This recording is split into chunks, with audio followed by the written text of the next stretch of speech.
ಶ್ರೀ ಗ್ರಾಮದೇವಿ ದೇವಸ್ಥಾನದಲ್ಲಿ ಶ್ರೀದೇವಿಯರ ಪುನಃ ಪ್ರತಿಷ್ಠಾಪನೆ. ಭಾರತೀ ದಿನದರ್ಶಿಕೆ ಬಿಡುಗಡೆ.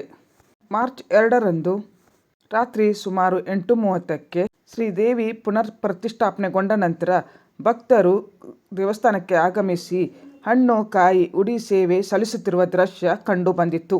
ಶ್ರೀ ಗ್ರಾಮದೇವಿ ಜಾತ್ರೆಯ 11 ದಿನಗಳ ನಂತರ ಗ್ರಾಮದೇವಿ ದೇವಸ್ಥಾನದಲ್ಲಿ ದೇವಿಯರು ಪುನಃ ಪ್ರತಿಷ್ಠಾಪನೆಗೊಂಡಿದ್ದಾರೆ. ದೇವಸ್ಥಾನ ಆಡಳಿತ ಮಂಡಳಿ ಅಧ್ಯಕ್ಷ ರಾಜೇಂದ್ರ ಭಟ್ ದಂಪತಿಗಳು ಶ್ರೀದೇವಿಗೆ ಉಡಿ ತುಂಬಿ ಸೇವೆ ಸಮರ್ಪಿಸಿದರು.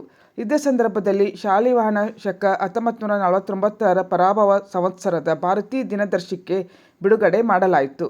ಶ್ರೀ ಗ್ರಾಮದೇವಿ ದೇವಸ್ಥಾನದ ಮುಖ್ಯ ಅರ್ಚಕರಾದ ಪರಶುರಾಮ್ ಆಚಾರಿ ದಿನದರ್ಶಿಕೆಯನ್ನು ದೇವಿಯರ ಸನ್ನಿಧಾನದಲ್ಲಿಟ್ಟು ಪೂಜಿಸಿ ದಿನದರ್ಶಿಕೆಗೆ ಶುಭ ಹಾರೈಸಿದರು. ದಿನದರ್ಶಿಕೆ ರಚನೆಕಾರರಾದ ಗಣೇಶ್ ಬಂಟ್, ಬಿಕ್ಕು ಗುಡಿಗಾರ್ ಕಲಾಕೇಂದ್ರದ ಸಂತೋಷ್ ಗುಡಿಗಾರ್, ಆದಿತ್ಯ ಗುಡಿಗಾರ್, ಗಣೇಶ್ ಪಂಡ್ರಪುರ್, ಪ್ರಮುಖರಾದ ಶಿರೀಶ್ ಪ್ರಭು, ಅರ್ಚಕ ಗಣಪತಿ ಆಚಾರಿ ಇತರರು ಇದ್ದರು.